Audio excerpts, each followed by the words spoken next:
Ustedes saben, hubo elecciones en Alemania. Angela Merkel volvió a vencer por cuarta vez, obtuvo el 33% de los votos, va a seguir en su cargo. Pero la sorpresa de algún modo la dio el avance de la ultraderecha, con sectores xenófobos, incluso nazis, Alternativa para Alemania. Nunca desde la Segunda Guerra Mundial un gran partido de extrema derecha había participado de la vida parlamentaria de este país. Ahora tuvo casi 13% de los votos y va a tener alrededor de 94 escaños. Esto ha generado alarma, la irrupción del discurso contra el Islam, anti-europeo, en el corazón de la democracia alemana. Han habido muchas reacciones sobre esto y de esto vamos a hablar ahora con nuestros contertulios. Graciela Bianchi, diputada del Partido Nacional. Buenos días, Graciela, ¿cómo estás? Óscar Andrade, secretario general del Zunca. Buenos días, Óscar. ¿Qué tal? Buen día, ¿cómo andan? Miguel Mansi, doctor en Derecho y Ciencias Sociales. Buenos días, Miguel, gracias por estar por acá. Y no sé, podemos empezar sin ningún tipo de alusión política, de derecha a izquierda, por Miguel Mansi. Pero su derecha está de ese lado. Bueno, no. Bueno, parece que fue una ubicación ideológica. Bueno, de izquierda a derecha. Ideológica geográfica. Agua va. Agua se ha decantado para las posturas más conservadoras. Honremos la distinción que nos hace Alfonso. Bueno. Es una A ver, tratando de contextualizar, primero un poquito de información para la audiencia, está saliendo de los diarios, no es misterio, pero efectivamente esta gente que son nazis, porque se lo dijo al actual ministro de Relaciones Exteriores, y en Alemania con esa palabra no se juega. No. Y este hombre dice, el ministro de Exteriores, se consideró para verdaderos nazis, así que tenemos que darlo por bueno. Tenemos que dar por bueno que estos tipos efectivamente son nazis, porque, insisto, yo conocí alemanes, 20 años trabajando en el exterior, y tuve un par de amigos alemanes, y es muy pesado. Si gente vieja como uno, se toma la palabra muy en serio, ¿no? Y entonces demos por bueno que sí, que son nazis, entonces son peligrosos y son indeseables. No lo son ciertamente para el 13% del electorado alemán, que fue el que los votó, el 13%. Entonces los resultados fueron: la Democracia Cristiana, que es el partido de Merkel, votó 33%, bajó casi 9 puntos porcentuales. Los socialdemócratas votaron 20, perdieron 5 puntos. Esta gente, que fue el golpe que dieron, pasaron de 5 a 13. Y después se emparejan, el sistema está bastante fraccionado, son 6 partidos con representación parlamentaria. Los liberales, que son los liberales económicos, los liberales de derecha, son 10, los verdes 9, y los radicales de izquierda 9. Entonces tenemos 6 partidos en el Parlamento, en un régimen parlamentarista donde hay que formar gobierno. Tradicionalmente lo venían haciendo en los últimos 2 gobiernos los demócratas cristianos con los socialdemócratas, pero los socialdemócratas, que vienen perdiendo votos hace ya tiempo, dijeron: no, nos vamos a la oposición, muchas gracias, guardate los ministerios, los entes autónomos, las embajadas, me voy a la oposición y desde allí trato de recuperar mi perfil y mis votos. Ese es más o menos el escenario electoral. Esta gente es nazi, aparentemente la crisis se justifica, o los analistas dicen que el empuje grande del crecimiento se lo da el tema de los refugiados, básicamente los refugiados sirios. 1.3 millones entraron en los últimos 2 años. Esta gente se levanta contra eso, es muy fuertemente anti-islam, muy fuertemente anti-inmigrante, anti-europeo, anti-euro, xenófobo, nacionalista, se completa la casa. Pero en su versión moderna, porque la segunda al mando no es un cogobierno del partido, hay un hombre y una mujer, la mujer es lesbiana y vive en Suiza. Entonces son cosas raras que tenemos que nos hacen ver cómo los contextos locales derivan en cosas que para los criterios locales, para criterios nuestros, son difíciles de entender, porque no comparte el perfil tradicional de estos partidos de derecha, ¿no? Que son siempre persiguieron a los homosexuales, a los gays. Y esta mujer no, esta mujer es lesbiana, vive con su pareja y vive en Suiza y se candidatea en Alemania, ¿no? Esas cosas que complican la perspectiva. Paños tibios. El tema está planteado, están los tipos ahí. Ojo, son el 13 en en Francia Merkel votó el 30%. En Holanda el otro Le Pen. Le Pen votó el 30%. En Holanda el derechista que se llama votó el 20%. En Austria te votó el 40%. En Polonia ganó. Kosinski, el peruano es Kosinski. Quiere decir que los tipos se beneficiaron de una ola que está que está en auge en Europa, también en Estados Unidos con Trump. Aprovecharon este momento, ¿no?, de crecimiento de estas tendencias de derecha, probablemente por el tema del terrorismo y la inmigración islámica. Tranquilos, te veo paños tibios. En Francia le llevó 2 generaciones, ¿no? Porque está el padre que fue para arriba, para abajo, después agarró la hija para arriba, para abajo, y ahora se instaló. Está fuertemente instalada en el sistema, pero son 40 años de trabajo. Esta gente ya le renunció la tercera dirigente, ¿no?, que venía de la tercera en la línea, dijo, no, ya hay división. No, quedo independiente. No van a hacer gobierno, porque Merkel no va a hacer gobierno con ellos, sino que va a tener que juntarse con los liberales, así que no van a hacer, y tampoco van a hacer oposición, liderar la oposición, porque ese papel lo va a ocupar la socialdemocracia. Entonces, es una mala noticia, que no es el fin del mundo, pero hay que prestarle mucho ojo, y yo después digo como la culpa la tienen los comunistas, pero eso viene para la segunda vuelta. Se suma a muchos otros temas, ¿no? Hay una bomba de tiempo ahí, el terrorismo, la ultraderecha, no sé, Óscar. Sí, yo creo que hay una crisis que esto es manifestación de esa crisis. Me parece en la misma dirección lo que fue el triunfo de Trump, en la misma dirección a avances de la ultraderecha en Europa, que está atravesando su descomposición. O sea, los datos de la OCDE ubican que el peso económico global de la Comunidad Económica Europea está en un declive pronunciado en los próximos 20 años para pasar a ser un jugador de segundo orden o hasta de tercer orden. O sea, hay un momento de movimiento de placas tectónicas. Hoy, en el PBI global, la participación de Estados Unidos más Europa es del entorno de 40 puntos del producto, 25 y 15, y esa relación va a perder cerca de 12 a 15 puntos en el próximo periodo, a la vez que hay un ascenso, una emergencia de China e India que desplaza desde el punto de vista de la participación en la economía. Estos desplazamientos en la historia del mundo nunca han sido sin virulencia, nunca han sido sin virulencia, nunca han sido sin resistencia feroces, nunca han sido sin tendencias guerreristas. Y máxime cuando una de las potencias hegemónicas globales tiene casi la mitad del gasto militar del planeta. Entonces, a ver, esa expresión, yo comparto lo que decía Mansi en términos Me equivoqué entonces. en términos de la circunstancia de los refugiados, pero bueno, ¿quién generó esos refugiados? ¿Cómo se generó el colapso en Medio Oriente? ¿Cómo se generó la circunstancia en Siria? Que genera la condición de que bueno, este año, según ACNUR, han muerto y desaparecido más de 2.000 personas en el tránsito, en la deriva, que además va generando, si no hay perspectivas integradoras de mayor tolerancia, terminan ganando la cancha las perspectivas más segregacionistas, más supremacistas. O sea, el triunfo de Trump también es el triunfo del odio al inmigrante. De encontrar que el enemigo es el inmigrante mexicano que me viene a buscar el trabajo.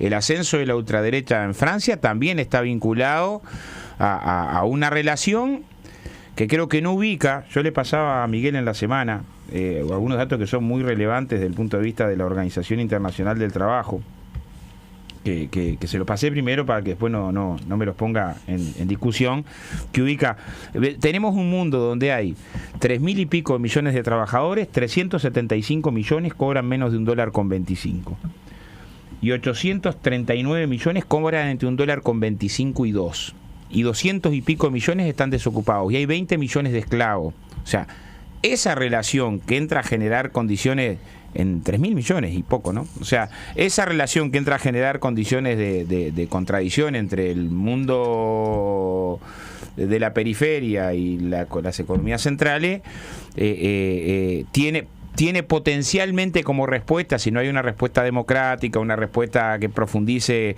colocar los grandes dilemas de la humanidad, ahora como antes, una respuesta que es una respuesta de riesgo de ultraderecha, y bueno, en general esa tendencia tiende a profundizar las contradicciones. Es una mala noticia. Ahora, el tema es encontrar la génesis de la mala noticia, ¿no? Porque no es una situación de una casualidad. Graciela, que pedía la palabra. No, porque si no, justamente se va el tiempo. Entente, ¿viste? No. Bueno, yo hablé de los 48 a los 52. Perfecto. No, perfecto. Los 48. No, perfecto. Lo que sigamos. Ambos desarrollaron aspectos distintos.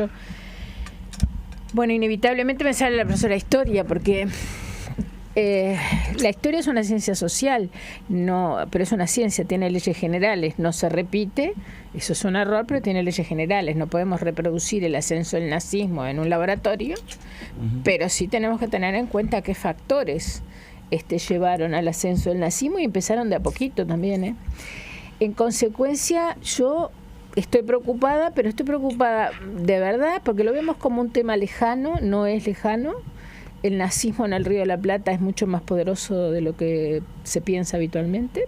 Con esa capacidad aldeana que tenemos los uruguayos, según Arregui y Rexi, que realmente somos aldeanos, parece que hay cosas que no son lejanas. No es el terrorismo internacional lejano, no son los grupos nazis muy poderosos en el Cono Sur. El tema es que yo lo dije cuando la victoria de Macron, y creo que se está confirmando, no porque yo sea muy viva, leo, me trato de informarme, pero es la crisis de la socialdemocracia. O sea, ya no se sostiene más económicamente la socialdemocracia. El pretender sostener el sistema capitalista con transferencias que pueden ser más clientelísticas, menos clientelísticas, más importantes, menos importantes, pero el sistema no lo resiste. ¿Por qué no lo resiste en el fondo? Porque los grandes países poderosos y las grandes corporaciones lo que quieren es cada vez ganar más, y no les vamos a hacer entender que por estos caminos que hemos elegido hasta ahora, de qué manera tenemos que sobrevivir. La humanidad es la que tiene que sobrevivir. Ahora, ¿qué alternativas ha habido? El problema es que el progresismo, la izquierda, yo no quiero digamos, cerrarme en ese sentido, lo digo en un sentido amplio, no ha dado las respuestas adecuadas. No las ha dado, porque o se van para la extrema izquierda, que se juntan después, a la larga siempre se juntan, o se van a soluciones que son de paños tibios de verdad, como decía, pero de paños tibios a la solución de un capitalismo que está en una fase absolutamente concentradora. Entonces, fíjense en el Uruguay. En el Uruguay, esto ya lo dijimos el otro día y pasó por WeCheck, el 1% de la población uruguaya concentra el 25% de la riqueza. El 10% de la población concentra el 60% de la riqueza.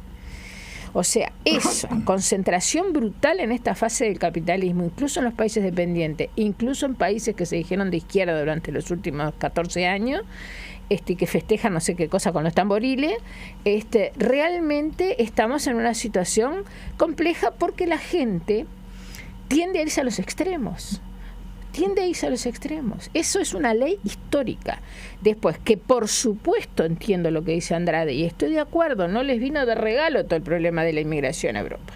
Ellos están pagando el imperialismo del siglo XIX, la descolonización mal hecha, los ataques actuales en el Medio Oriente, obviamente, pero a ningún europeo le vas a permitir salirse del nazismo, de la extrema derecha, por esa explicación.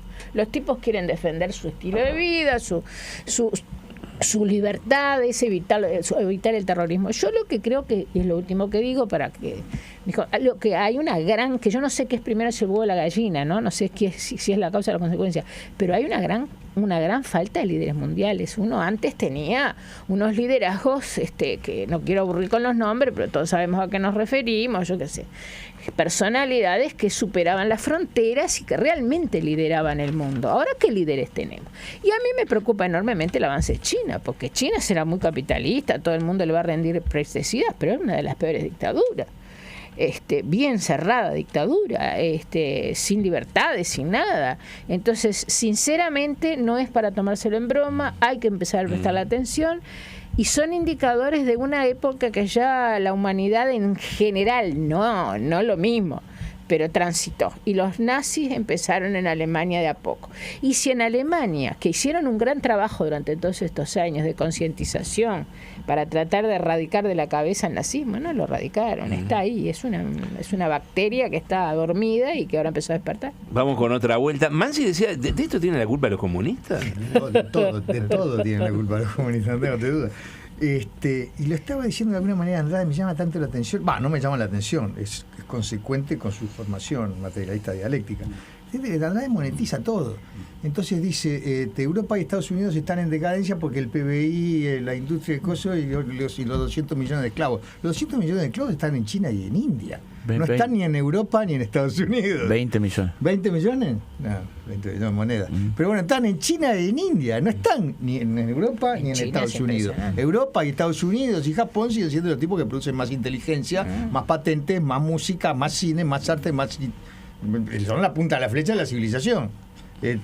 Y bueno, y de repente las cuentas le dan mejor a los otros. Es un problema, tendríamos que poder conjugar ambas cosas. Pero donde está la libertad es donde prospera el individuo. Y del otro lado, de repente, insisto... Una reflexión rápida, más bien, entonces, la decadencia de Estados Unidos y de Europa frente al crecimiento de China e India hay que relativizarla porque no todo es plata en la vida. El tema de los comunistas es que es de manual. Es de manual. Esto lo hice Duverger, no lo digo yo, Duverger liberal. Con un 15-20% de antisistema, de gente que no responde a la matriz liberal, democrática y republicana. Con un 15-20% puede vivir. Se distribuye. Con un 25, con un 35-40% se te complica, está denso, el sistema se fricciona, y con el 50% la guerra.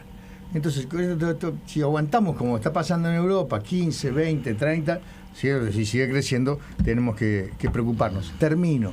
Estoy de acuerdo con lo último que dijo Bianchi, efectivamente es así, hay un problema existencial, el disgusto con la política media, con la democracia media. Y ahí acá evoco una frase de Julio Sanguinetti: la democracia no es épica, y la gente quiere emociones fuertes, y la democracia no son ejércitos marchando, la democracia no son expulsión de los moros de España, la democracia es lo que dice Jaime Ross, el verdadero guapo que todos los lunes se levanta tempranito a trabajar. La democracia es más o menos rutinaria, la democracia le falta emoción, pero te da la libertad. Oscar, a ver, sí, yo el Zunca se levanta todo. No hice una valoración de opinión acerca del modelo de China, que tengo enorme resistencia. Lo que digo que es un dato objetivo.